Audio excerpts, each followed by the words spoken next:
Yo les Hummel, yo les Sgeg ou yo les chats quelque part parce que bon si vous connaissez la chaîne de YouTube Trash, eh ben vous connaissez sa fameuse phrase d'accroche. Si vous la connaissez pas, allez regarder une de leurs vidéos. Mais là c'est j'étais sous emprise. Le leader du collectif de YouTubeurs Trash, Deoxys, accusé de viol. Enquête, fondateur et leader de la chaîne Trash, qui compte près de 3 millions d'abonnés. Le youtubeur Neoxys est accusé de viol par deux femmes.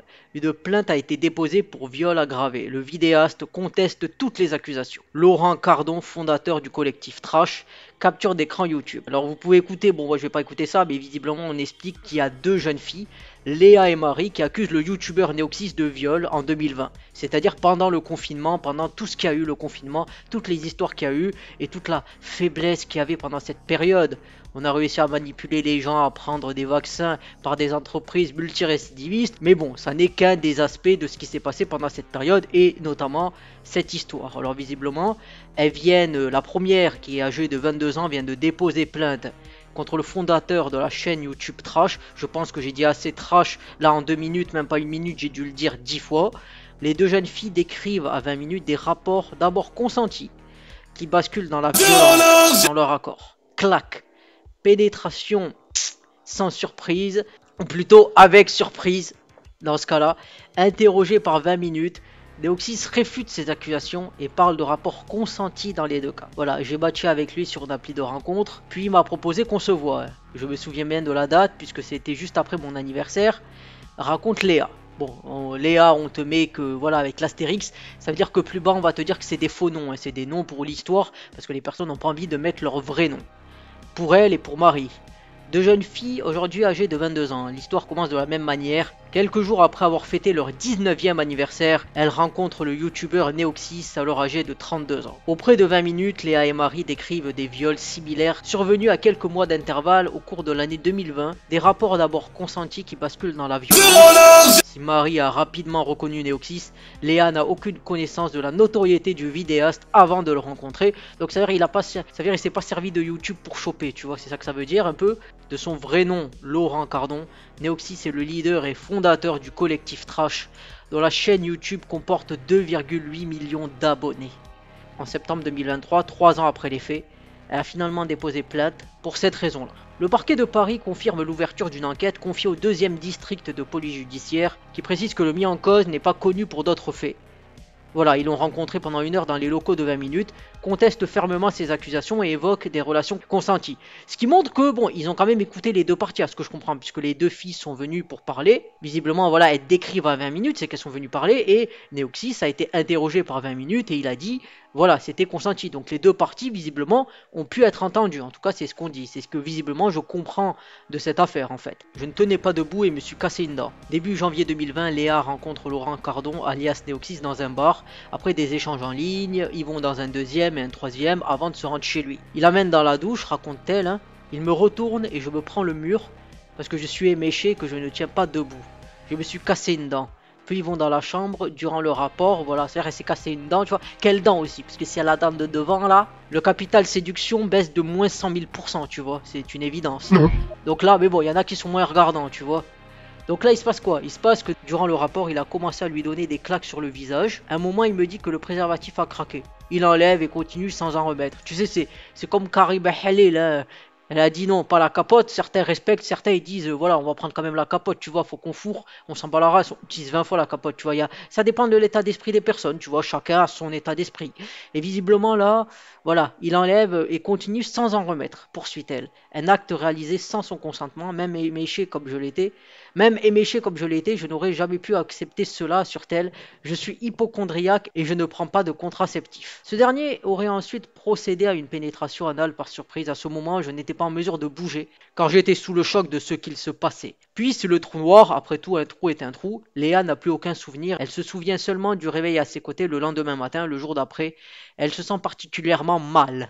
Elle se lève, pense à ce qui s'est passé et va vomir, raconte-t-elle. Ce jour-là, j'ai été malade comme jamais je ne l'ai été.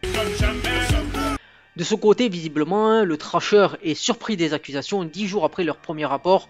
Léa se rend chez sa gynécologue en raison de métrorragie, des saignements survenus en dehors des règles qui ont commencé la nuit de leur rencontre. Ça a duré des jours sans s'arrêter. Au bout d'un moment, cela m'a vraiment inquiété, donc j'ai pris rendez-vous chez le médecin. Quand même, voilà, il y a quand même des traces visiblement. Elle est allée chez le médecin, donc sa gynécologue confirme que cette patiente a consulté le 16 janvier 2020 au cabinet médical. Lors de la consultation, elle a déclaré avoir été victime d'un rapport sexuel non consenti selon une attestation qu'ils ont pu se procurer. Elle ne confronte jamais, voilà, elle confronte pas le trasheur, elle ne confronte jamais le trasheur à ce sujet, ne prenant pas la mesure de la gravité des faits qu'après leur séparation. C'est-à-dire ils étaient ensemble visiblement. Bah tu vois, c'est ça le côté, c'est là tu peux te dire, est-ce qu'il y a, j'allais dire, un règlement de compte qui peut se faire, parce qu'après leur séparation, peut-être elle s'est dit, il y a eu des choses, mais peut-être que ce serait moins, voilà, c'était passable, mais après, peut-être qu'il y a eu des choses, hein. Ça c'est aussi la question qu'on se pose, parce qu'après la séparation, certains pourraient dire, est-ce que c'est une vengeance ou quelque chose comme ça. Pendant 10 mois, ils entretiennent une relation avec une dynamique BDSM, hein, introduite à sa demande, assure ce dernier. Une qualification qui laisse Léa sceptique. S'il s'agissait d'une relation de ce style, il y aurait eu un respect mutuel, explique-t-elle. Ça n'était certainement pas le cas. De son côté, le trasheur se dit particulièrement surpris des accusations de son ex-petit ami. Il nie que vous le niez. Parce qu'il y a Vous le niez. toute possibilité d'un rapport non protégé. Je me serais mis en danger moi aussi, affirme-t-il. Je sais pas si ce genre de phrase, ça joue en ta faveur. Et je me serais mis en danger quand même. De là à dire que tous les deux étaient des nids à MST, il n'y a qu'un pas, ou autre chose d'ailleurs. À ce moment-là, elle est encore une inconnue. Il reconnaît néanmoins les autres actes décrits par Léa, tous réalisés avec le consentement, voire à la demande de cette personne. C'est-à-dire que lui, il était là, voilà, il a juste dit, bah, elle a demandé, moi, je sais, je suis dans le respect, tout ça, elle demande, je suis là bien sûr pour lui faire du bien, donc je m'exécute, hein, bien sûr. Il s'attarde notamment sur la pénétration anale, qui demande de la préparation, et affirme en avoir discuté en amont, ou en anal, au choix. Ah oui, il nie le fait qu'elle soit bourrée aussi. À chaque date, je me fixe la règle de ne pas dépasser un verre par personne, nous fournissant pour preuve la photo d'un ticket de caisse du bar qu'il a conservé jusqu'à janvier 2020. Oui, mais là, il en a un. Après, la question c'est ça, c'est comme ils disent, s'ils disent qu'ils sont d'accord pour dire qu'il y a eu 2-3 bars, il n'y en a pas eu qu'un. Donc, est-ce qu'il a donné 2-3 tickets de bar, tu vois? Moi, je me fais pas juge. Mais Un peu quand même. tu me dis que t'es allé dans plusieurs bars et tu montes juste un ticket. Et tu peux très bien en avoir caché 2-3 autres. On est allé dans un seul bar et on a bu un seul cocktail. Mais il n'y avait pas une histoire qu'ils étaient allés dans 2-3 bars ou un truc comme ça? Voilà, il y a ça visiblement. Début janvier 2020, c'est des échanges en ligne. Ils enchaînent sur un second bar. Voilà, dans un bar, dans un second bar. Donc il y aurait 2 bars. Donc le fait d'aller dire oui, mais j'ai qu'un ticket, si t'es allé dans 2 bars, il en faudrait 2. Au moins, pour dire, ben, je suis allé dans 2 bars différents, les 2 tickets sont là. Mais en tout cas, le fait qu'ils disent qu'il n'y a qu'un bar, moi, ça, en tout cas, il y a déjà une contradiction entre le point précédent. Plutôt, il y a une contradiction avec le point précédent. Ah, il fait des check-ups de consentement. Quoi? Répète. En plus, je fais régulièrement des check-ups de consentement. Moi, j'aime bien le truc comme ça, le check-up, tu sais, c'est comme les entreprises qui disent on va s'auto-noter sur notre gestion, notre respect, tu vois, on s'auto-note, tout ça.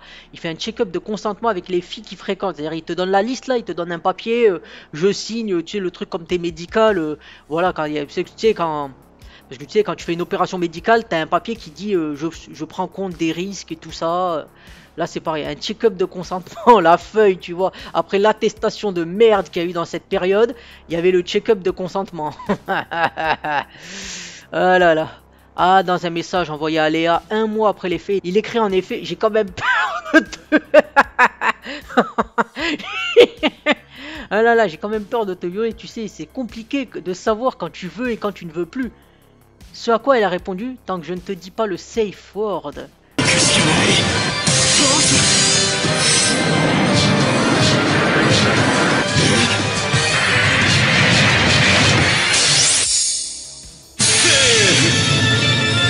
Tu peux y aller, vas-y. Tu ne m'as pas fait de mal pour l'instant, donc je ne me fais pas de soucis. Cette dernière explique qu'elle était sous son emprise et dans le déni de son agression lorsqu'elle a rédigé ce message. Bah après ça, c'est toujours le problème, c'est-à-dire que, tu sais, elle dit, voilà, j'ai 19 ans, tu es majeur, vacciné ou pas d'ailleurs, mais tu dis que voilà, tu es majeur, tout ça, Et à la fois tu es majeur, mais à la fois tu es sous l'emprise des gens. Comment tu caractérises ça? Parce que sinon tu dis, bah, si tu dis que tu es une personne sous emprise et tout ça, finalement, est-ce qu'il faut mettre sous curatelle? Parce que tu dis, il y a toujours ce côté à la fois je veux libre, tout ça, indépendant, indépendante. Les gens disent ça, hommes ou femmes d'ailleurs. Et après, ils sont sous l'emprise. Alors tu as des gens, c'est vrai qu'ils ont un bagou, qui savent parler, qui pourraient te vendre la terre entière. Demain, ils peuvent te vendre 3 fois la tour Eiffel s'ils veulent. Et même Big Ben en prime. Mais la question, c'est... je trouve ce côté de dire sous son emprise, c'est comme si finalement tu dis je suis pas responsable de mes actions. Mais alors si t'es pas responsable de tes actions, t'es pas responsable de ton compte en banque aussi à ce moment-là, c'est ça. Et là les propos, voilà, un propos confirmé par ses amis qui disent avoir rapidement discerné les signes d'une relation déséquilibrée. J'ai toujours eu l'impression qu'elle était un peu utilisée, qu'il y avait une emprise qui se prolongeait dans l'intimité, explique Wanda, qui la connaît depuis 11 ans. Mais je n'osais pas critiquer sa relation de peur qu'elle n'ose plus en parler à personne et qu'elle ne s'isole. Bon après c'est vrai que tu dis aux gens si il y a toujours ce côté de si tu critiques les gens ils vont dire ah mais t'es contre moi tout ça voilà. Moi je pense que aussi c'est un côté c'est-à-dire que tu dis oui il faut parler avec les gens dire que tu veux leur bien que tu leur donnes des conseils quelque chose mais c'est toujours un côté entre donner des conseils aux gens et leur imposer un avis c'est personne n'aime se faire imposer des choses, on me l'a dit souvent, moi j'ai un côté à dire les choses assez cash, tout ça, donc personne n'aime que tu leur imposes leur avis ou tout ça, mais aussi donner un conseil, ça peut toujours être bien, donc il y a un côté comme ça, tu vois. Voilà, parce que si peut-être elles avaient rien dit, ah mais t'aurais dû me dire, tu savais, tu as toujours ce côté quand t'es sous emprise, tout le monde est coupable sauf toi qui es la victime, tu vois. Une de ses plus proches amies, Mathilde, affirme que la relation les a même éloignés. Je me rendais compte qu'elle ne faisait rien pour se défaire de lui, déplore-t-elle. Pourtant, j'essayais de lui faire comprendre qu'elle allait de plus en plus mal. Ils ont foutu le truc comme ça. Petit à petit, la prise de conscience. Lorsqu'on a repris conscience après la rupture, j'ai vu un changement drastique. Elle était bien plus heureuse, bien plus libre dans sa manière de penser, poursuit-elle. Léa commence alors à porter un regard nouveau sur des événements qu'elle n'avait jusque-là évoqués qu'en plaisantant. Par exemple, elle avait l'habitude de rigoler de sa dent cassée. Petit à petit, j'ai senti qu'elle n'en parlait plus de la même manière. Cela s'est fait progressivement sur des mois, voire des années, précise Cécile, une autre amie proche. En mars dernier, Léa a confié à 20 minutes avoir brusquement eu un flashback. Un jour il m'a fait mal pendant le rapport donc je l'ai repoussé, se rappelle-t-elle. Il m'avait attrapé les mains pour me bloquer et forcer la pénétration. 10 jours plus tard, elle renseigne un procès-verbal auprès du commissariat de Lille. Aussi c'est à Lille, hein, j'ai envie de te dire. Bon. Dénonçant les agissements de Laurent Cardon à son égard. Bon, comme je disais, c'est à Lille. Si à 4 ans ta famille a déjà pas fait un trou, c'est un peu une honte. Donc là, ce qui se passe, c'est quoi? C'est qu'elle dépose d'abord une main courante. Avant de franchir le pas cet automne, cette affaire a été reprise et a été transmise au magistrat de Paris. Très proche de filles très jeunes. Là, on arrive au volet, il est trentenaire, les gamines, elles ont 20 ans, tu vois. C'était un peu comme, je sais pas, c'était pas Taylor Swift qui a écrit sa chanson, je sais pas quoi, avec le gars et tout ça. Mais bon, quelque part, après, je me rappelle parce que j'avais lu sur un blog, je crois. J'essaierai de le mettre si je retrouve l'image, mais il dit quelque part, si tu veux forniquer avec des gens de 30 ans, ou je crois que c'était le gars qui critiquait les mecs qui allaient avec les jeunes, je sais plus trop, mais bon. Après tout, voilà, il paraît que t'es majeur à ce moment-là, mais bon, passons. Il réunit une dizaine de prestataires pour réaliser des vidéos éducatives concernant la science, l'histoire, les jeux vidéo, Red Shadow Legend et tout ça. D'ailleurs, à ce que je me souviens, je crois que j'avais vu une vidéo une fois où même lui, il jouait pas mal à Red Shadow Legend, je crois. Il était un peu, voilà, ce jeu un peu addictif. D'ailleurs, le jeu, il obéit au principe du casino. Le but, c'est de te faire raquer, c'est tout. Hein. Et qu'on te mette des pubs pour les gamins, tu dis, bon, tout le monde a fait des pubs sur Red Shadow Legend. Hein. Faut dire ce qui est, tout le monde. Enfin, quasiment tout le monde, je vais dire. La plupart des membres annoncent qu'ils vont se casser. Je quitte Trash, ils se dégagent. J'en ai marre d'avoir le management toxique et plein de conflits internes. Je vais pas lire l'article, mais vous pourrez le lire vous-même si vous voulez. Dans la foulée, en 2020, plusieurs d'entre eux intentent des procès pour violation du droit d'auteur et diffamation au fondateur de la chaîne. Dans ce cadre, on m'a sollicité pour témoigner parce que j'étais la première à dénoncer son comportement au travail, affirme une ex-manager du vidéaste. Cette dernière a plusieurs fois été emmenée à l'accompagner en convention, événement, voilà, on connaît les choses, hein, le TGS. Elle a pu constater qu'il était souvent très proche des filles très jeunes. En même temps, il allait pas être proche des sorcières, tu vois. Ça, moi, je vais pas aller blâmer sur ça. Hein. La fraîcheur et tout ce qui s'ensuit, c'est très bien. Après, très jeune, qu'est-ce que ça veut dire? Est-ce qu'elles sont majeures? Est-ce qu'elles ont 5 ans? Tu vois, c'est pas la même chose. Celle qui s'étonne de ne pas avoir été contactée plus tôt à son sujet, l'a elle-même fréquenté à peine majeure lorsqu'elle travaillait pour lui. Donc elle était majeure. Après, bon, comme je dis, jeune, c'est jeune. Quand t'en as qui te disent 11 ans et le délire de ah 11 ans mais c'est pas du machin, et ça c'est on devrait dire ça, et quand les personnes sont majeures, ah mais c'est pas bien. Faut dire ce qui est, la fraîcheur c'est mieux. Certains te diront que c'est dans les vieux pots qu'on fait les meilleures soupes. Mais bon, ça, chacun va essayer de pêcher pour sa paroisse, hein, faut dire ce qui est. Le vidéaste, quant à lui, venait d'atteindre la trentaine. C'est un monstre! Ah, il était extrêmement vieux, la trentaine, vous vous rendez compte? C'est infâme et c'est même trash, tu vois. Je vais t'enculer. Je vais te briser tes os, je vais te boire ton sang. Auprès de 20 minutes, Laurent Cardon assure au contraire avoir instauré dans le collectif des politiques très strictes. Concernant les relations avec les abonnés, elles sont strictement prohibées. Ah, mais fais ce que je dis, pas ce que je fais, hein. On connaît des fois les choses comme ça. Dans un document interne, dans un document, le document unique, tu vois, le document précisant la politique au sein des chaînes de trash, communiqué à 20 minutes, les directives sont particulièrement claires. Il n'y a pas d'ambiguïté. Pas de sexe surprise, de cuni ou de pipe le matin ou pendant le sommeil. Même si elle vous a dit d'accord la veille, n'insistez jamais pour avoir un rapport. Pas de sexe si la personne est ivre, retirez le préservatif ou ne pas prévenir qu'il a craqué. Personne n'a craqué! Personne n'a craqué! Et nous sommes là devant vous! C'est du V. À la sexualisation de la conversation, le risque est trop grand pour que la phrase soit sortie de son contexte et que vous passiez pour un prédateur. Le document s'achève par un lien renvoyant vers une liste une liste des youtubeurs call-out. Interpellé public, c'est la liste, voilà, c'est la liste noire, là, la liste, faut pas être dans la liste, hein, attention, si t'es dans la liste, ah non, on veut plus de toi. Voilà, rien que d'y penser, j'ai envie de vomir, c'est ce qu'elle avait dit, voilà. Ah, ça c'est une autre, ok, visiblement.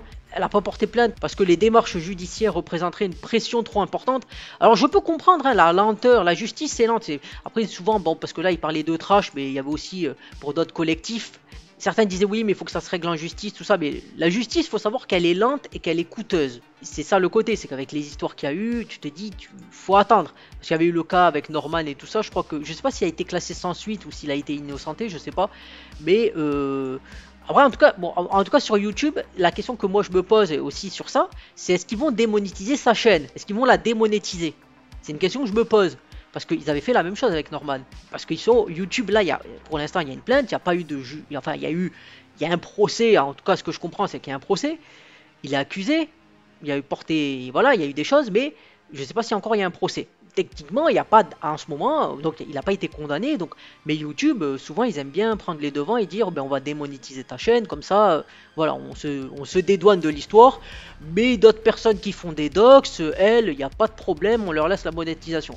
Moi, je dis, c'est juste que YouTube, il a un côté un peu, voilà, parce que voilà, ils disent 2,8 millions d'abonnés, parce que je fais le cas avec, je crois que c'était Sniper Wolf. Elle a 34 millions d'abonnés. C'est pas pareil, même si 3 millions d'abonnés, comme le disait JDG. Les créateurs s'en foutraient, ils s'en battraient les couilles. Enfin, quand bien même des créateurs s'en iraient, ils s'en battraient les couilles. Parce que les vues de YouTube, l'utilisation principale de YouTube aujourd'hui, c'est pas les vidéos de Cyprien, de JDG ou de Pierre Cross. Hein. C'est la musique, c'est les clips de rap. C'est les clips de rap. C'est les clips de musique. Donc c'est la principale utilisation de très très loin, devant tout le reste. Donc c'est quand bien même il y aurait 4-5 créateurs qui se barrent, ils s'en foutent, ils s'en battent les couilles YouTube. Ils s'en foutent complètement, on est des poussières pour eux. Enfin, c'est vraiment, vous n'imaginez pas à quel point on est des poussières dans l'océan de chiffres qu'ils font avec les clips de musique. Donc évidemment que du coup... À l'échelle de YouTube, c'est pas si grand que ça, et Villebrequin aussi le disait, hein. Il disait nous... Qu'est-ce que je te dise? Beaucoup de gens parmi vous ont l'impression qu'avoir 700 000 abonnés sur YouTube c'est immense et ça nous donne tous les passe 3, c'est tellement faux. En fait, à l'échelle de YouTube c'est rien, tellement rien que même quand on a un problème avec YouTube, ils ne nous répondent même pas. Je veux dire, 3 millions d'abonnés, on est une goutte d'eau dans la mare, ou dans l'océan. Parce que YouTube c'est souvent utilisé pour la musique. Donc quand tu vois que tu as des clips de Rihanna et Eminem et tout ça, là le Way I Love the Way You Lie, le machin c'est 2,6 milliards de vues, c'est plus que toutes les chaînes du JDG réunies et les chaînes de trash. Donc rien qu'une vidéo. Donc vous voyez bien que généralement c'est la musique qui compte. Mais en fait ce que je veux dire dans ces histoires c'est que bon, c'est bien, il faut toujours écouter les deux parties. Parce que faut écouter les deux parties, voir ce qui est dit. Parce que c'est sûr que là on parle de sujets voilà, qui sont pas joyeux. mais on sait qu'il y a des histoires où l'une ou les autres parties exagèrent. Là, parce que YouTube, c'est sûr que quand tu as une notoriété, tu peux en profiter aussi un peu. Hein. Donc, quelque part, il y en a, ils vont profiter, c'est sûr. Tu as des gens, ils ont grandi dans des campagnes, ils ont vu que des chèvres. Une fois que tu leur mets, voilà, tu leur mets la liberté, l'alcool, la boîte de nuit, tout ça, ils pètent un câble. C'est compréhensible. Hein. Mais voilà, mais c'était sûr en fait. C'était sûr. C'est pour ça qu'il faut, ça dépend les gens, tu vois. Toi, tu fais une vidéo sur YouTube, les gens, t'avais personne. Après, tu finis avec des millions d'abonnés, avec des DM et tout ça. Bien sûr qu'il y en a, je veux dire, ils avaient rien avant. Maintenant, ils ont l'abondance, ils vont en profiter. C'est humain. Hein. Faut voir comment ça se termine. C'est ça le côté. C'est que là, quand t'es majeur et tout ça, et après tu sors le côté. C'est vrai que le côté emprise. Tu te dis, peut-être t'as été un peu prise pour une conne, ce qui est vrai. Moi, je me dis des fois, quand je vois les personnes, ça enlève la responsabilité de la personne. Bon, l'autre, elle disait qu'elle n'avait pas connu, elle connaissait pas sa notoriété. Est-ce que c'est vrai, est-ce que c'est faux? En tout cas, c'est ce qu'elle dit, elle.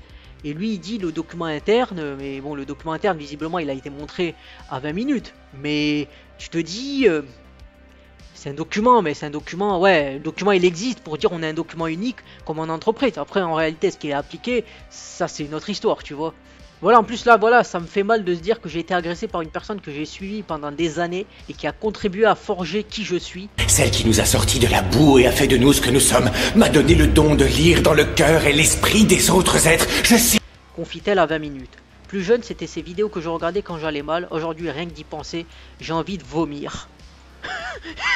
Il m'a demandé si je pouvais lui mettre des coups de poing, j'ai dit non. Ensuite, il m'a allongé sur le dos et il a commencé à m'étrangler à deux mains, poursuit-elle. Il m'a pas demandé mon accord, j'ai failli m'évanouir. Je me sentais partir et il a arrêté avant que je ne perde vraiment connaissance. D'abord consenti, mais il y a eu de la violence. Alors à l'évocation de ces faits, le trasheur conteste vivement.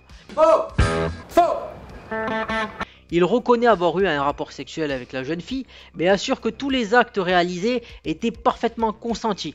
Il y a eu le papier qui a été signé, c'était consenti, tu vois, c'est à la 50 Shades of Grey, c'était consenti, c'est signé, tout ça. Mais d'ailleurs, ça me fait penser, tu sais, même, il y a ce côté-là, tu vois, c'était comme 50 Shades of Grey. Si le gars était pauvre et moche, ce serait pas 50 Shades of Grey, mais ce serait un énième épisode de New York Unité Spéciale. Donc là, le truc, c'est que, tu vois, c'est toujours ça, t'as les deux parties, là, c'est complètement contradictoire. Lui, c'est... Il y a eu ça, il y a eu les actes, mais c'était consenti, elle a dit c'est pas consenti. Donc voilà, je savais qu'elle était sur Twitter, qu'elle était militante, donc j'ai fait très attention comme toujours. Mais là, d'autant plus que je connaissais les risques, précise-t-il. On avait même instauré un safe word. Pour lui, les coups étaient en réalité juste 2-3 claques sur les fesses pour voir si elle aimait bien. Il reprend contact avec elle pour savoir s'il existe un moyen de la dédommager, de réparer les plaies qu'il aurait pu ouvrir ou réouvrir. Pour lui, il s'agit d'une démarche de rédemption. Si elle pense avoir souffert d'une fessée ou parce que je lui ai tenu les cheveux, je ne peux pas remettre en cause son ressenti. Nous avons pu consulter l'enregistrement réalisé à l'insu de Laurent Cardon, d'une conversation au cours de laquelle il évoque cette affaire. S'attardant sur cette accusation de fellation forcée, il dit s'être rendu compte que Marie n'aimait pas et qu'elle commençait à émettre un peu de résistance. Il explique par la suite que cette pression, ce n'est pas parce que tu mets de la force, c'est que vos mouvements ne sont plus parfaitement synchronisés. Il assure avoir interrompu le rapport et s'être excusé auprès de Marie.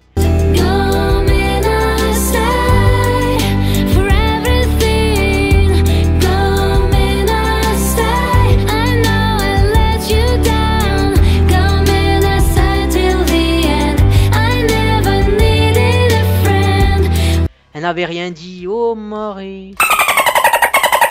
Elle n'avait rien dit pour qu'il vienne à penser qu'il y avait un problème, c'est juste que je voulais être totalement woke. Call out sur les réseaux sociaux. On entend dresser un parallèle entre la vidéo polémique du youtubeur, voilà, suis-je un violeur quelque part, suis-je un violeur, et sa propre situation. Dans une définition extrême, on pourrait dire qu'elle a été violée, puisqu'à un moment donné, elle voulait peut-être faire un va-et-vient d'une certaine façon, et qu'elle a été bloquée. Je ne comprends pas la logique, mais dans sa logique, ça a du sens, détaille-t-il. Des propos qu'il assume auprès de 20 minutes, décrivant une militante misandre.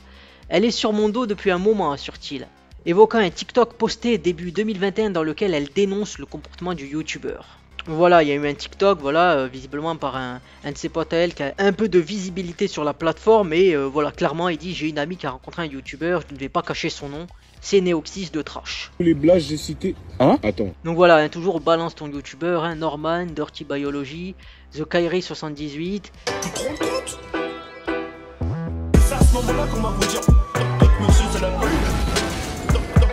Monsieur, c'est la police. Monsieur, c'est la police. Voilà, il y a des histoires comme ça. Alors, est-ce qu'il y a eu des commentaires ou des choses comme ça? Alors, moi, bon, rapidement, je vais donner l'avis. Hein. L'avis, c'est que c'est de dire, des fois, t'en as, bon, il y en a, c'est sûr, comme je disais, c'est la notoriété. Quand t'en as, ils étaient rien. Et là, je vais parler comme Macron, quelque part. Parce que je vais dire, il y a des gens qui ne sont rien. Des gens qui ont rien. Des gens, ils n'ont pas de thunes, ils avaient rien. Capital social, ils avaient rien. Pas de statut social, ils avaient rien. La famille, ils avaient rien. Et puis, en plus, c'est des gens, tu vois, ils s'écrasaient tout le temps. C'était un peu des gens, ils fermaient leur gueule. Et maintenant, tu leur dis, maintenant, t'as 3 millions d'abonnés. T'as des meufs qui te font des DM et tout ça. Il y en a, ils vont en profiter un peu, tu vois. Il y a ce côté-là. Après, il y a le côté aussi de, est-ce qu'elles sont totalement naïves? Il y en a peut-être, oui. Mais il y en a, est-ce qu'elles savent que, voilà, il y a le youtubeur, il y a moyen de gratter. Il y en a, c'est pas parce qu'elles sont mineures qu'elles savent pas comment ça marche les mecs. Hein. Je veux dire, il y en a, elles comprennent parfaitement. Donc. Après, souvent, ce qui est dit là avec la question du viol, c'est le va-et-vient et tout ça. Le problème, en fait, moi, est-ce que là, j'ouvre la boîte de Pandore? Bah, des fois, j'aime bien ouvrir. Mais on va parler vraiment des choses dans l'absolu. Dans l'absolu, qu'est-ce qu'on considère? Est-ce qu'on considère qu'une fois que ça y est, il y a pénétration, tout ça, tu finis l'affaire? Ou est-ce que tu considères qu'à tout moment, tu peux te rétracter? Ok, mais à tout moment, tu peux te rétracter. La question, c'est toujours la question de comment on en est arrivé là. Je dis que si, par exemple, la personne, homme ou femme, quoi, elle organise tout, la personne. Elle organise le resto, l'hôtel, les activités, tout ça. Et une fois, il faut passer à l'action, que tu commences à passer à l'action, tu te retires, tu te dis, c'est un peu facile, quoi. C'est comme si tu étais dans une voiture, tu es sur l'autoroute, et la personne, elle te dit, maintenant je veux partir, alors que ça y est, tu es à 200 km, elle veut revenir. Tu dis, tu la laisses au bord de la route. Tu dis, si tu veux descendre, tu sautes. Alors à ce moment-là, il faudrait se dire que dans toute étape de la relation, tu prends le papier, là, le safe word et tout ça. Mais tu te dis, après, c'est pas naturel. Tu te dis, ça, à chaque étape, tu dis, ok, alors est-ce que tu es sûr, tu es sûr, tu es sûr, tu es sûr? Je veux dire à ce moment-là, et puis on en revient toujours à la question de qui fait le plus d'efforts. Généralement, c'est le type qui fait le plus d'efforts. Après, les gens pourront dire, oui, mais le mec, s'il a la bite bleue, qui se retire, c'est bon, c'est pas grave. Mais alors à ce moment-là, fais le minimum d'efforts. Et on verra comment ça se passe, tu vois, dans la séduction, dans la relation et finalement dans la réalisation. C'est pour ça que c'est facile de dire, ouais, le consentement, d'accord, c'est très bien. Mais qui c'est qui fait tous les efforts pour que ça se passe bien, comme on dit, du week-end au week-end?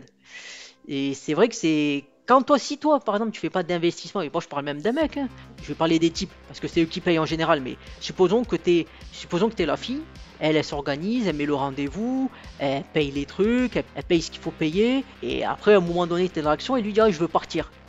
Est-ce que tu le prendrais bien? Tu te dirais, à un moment donné, j'ai l'impression d'être pris pour une conne, tu vois, et je comprendrais. Donc pourquoi quand c'est un gars, on dit oui, mais ça y est, c'est pas parce qu'il paye, tout ça. Alors, je comprends, hein, c'est pas parce que tu payes qu'on va t'aimer et tout ça.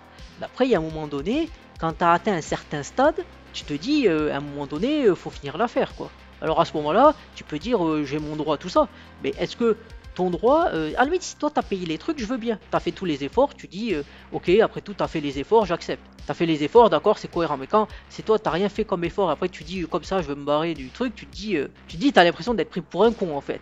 Mais dites-moi en commentaire, hein, comme je dis, moi j'attends tous les avis. Hein. Vous pouvez ne pas être d'accord avec moi, dire ah ben c'est pas. Moi j'ai dit toujours, c'est pas parce que tu payes qu'on va t'aimer. L'argent ça n'a jamais apporté l'affection et l'amour. Ça apporte l'intérêt, ça peut apporter un certain entourage, mais ça apporte pas des gens qui vont forcément t'aimer.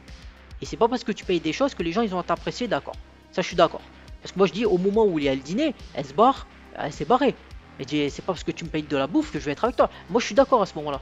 Parce que, après tout, il n'y a rien eu d'intime, toi tu as essayé de maximiser tes chances, ça n'a pas marché, bon ça n'a pas marché, c'est la vie. Moi c'est totalement naturel de rien faire. J'ai jamais eu à faire ça d'ailleurs pour choper, d'autres ils ont besoin de ça, bon écoute c'est leur affaire, mais en plus ça me rappelle aussi, à un moment donné sur C'est mon choix, il y en a une qui disait, le gars il disait j'aime pas payer, tout ça et tout ça. Et en fait, moi je vais dire, mon avis sur ça c'est, moi je paye pas pour chercher à avoir de l'affection, à gagner des points, à être validé et tout ça. Moi je peux payer des choses, tu vois. Je vois quelqu'un dans la rue, il est en galère, tu vois, je peux lui payer un café parce qu'il a froid, tu vois. C'est pas une question, mais moi je paye pas pour que les gens ils m'apprécient ou chercher à être apprécié d'eux. Je paye quelque chose parce que ça me fait plaisir, tu vois. Je me dis voilà, tu payes un pot, et même j'ai payé des pots dans des situations où tout le monde me détestait, mais j'ai dit je le paye le pot, tu vois. Je pars un peu, voilà, propre. Mais je me dis, tu payes pas, moi c'est pas ça payer pour dire ah tu vas choper la meuf. Pour moi c'est pas naturel.